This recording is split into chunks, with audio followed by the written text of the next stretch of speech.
What's up guys, it's Captain Rice Production 72 and welcome to the 4th episode of collecting every LEGO Batman 1 minifigure. If you're unfamiliar, this is my series where I'm aiming to collect all the playable characters for the first LEGO Batman game. And it's kind of in honour of the new one coming out and just the nostalgia of this game. By the way, that will be already out by the time you see this episode anyway. But this series features many real minifigures such as the Joker's henchmen, as well as custom minifigures like we're going to be adding today, such as Clayface. Now, we're only adding one minifigure per episode with this series because it's a limited run series, so why not? This game was nowhere near the size of the complete saga. I'm pretty sure for the longest time that was the biggest LEGO game. Plus, it means I get to go more in-depth with these as well. And you guys have been asking me for like more content than what I normally produce. Well, that's why you're getting this every Friday. You're getting the complete saga every Tuesday. So, let's get over the table. I'm really excited to add this one. This minifigure I have a lot of nostalgia for. It's custom made, obviously. Like, this figure wasn't around when I first played the game. But it's one of the minifigures you play in the game that I thought was just the coolest. I was always surprised that LEGO have not made. At least they've not made it like this. For all I know, this character could exist in some other form. I'm not 100% clued up on LEGO DC the way that I am Star Wars.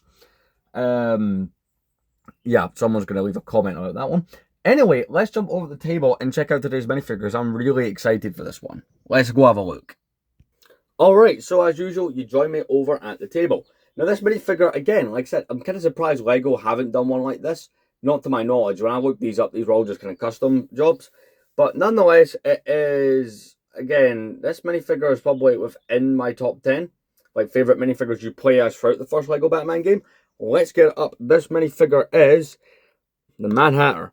And I think it's pretty cool. Now, he doesn't have the little booklet on the side of his hat. Someone is going to point that out, I know. But not every customer is completely perfect. Ironically, after I bought this, a friend of mine did send me one that did have all that moulding. But the price of it was insane. See, I'm kind of going with the whole thing I did with the complete saga. I want accuracy, but I'm not going to go so accurate that I bankrupt myself with some figures. Kind of like, think things like Django Fett. I'll give you an example of what I'm on about in that game. But anyway, really do like this minifigure, just the colours. LEGO Batman has all these cool, interesting colours. Like the complete saga stand, right? Has a lot of colour in it. Especially you've got figures like the Force Ghost and stuff like that that stick out. But this is pretty cool. Really do like the minifigure here. This is made by the same guy that made the Batman from last week's episode. It's pretty cool. And yeah, I'm excited to add him to the stand. I'll admit, when it comes to LEGO Batman, yeah, the heroes are cool with all their like different suits and stuff, but let's be honest, the villains are kind of cooler. Let's get this minifigure up on the stand. I'm finding it so exciting adding stuff to this just because it's new.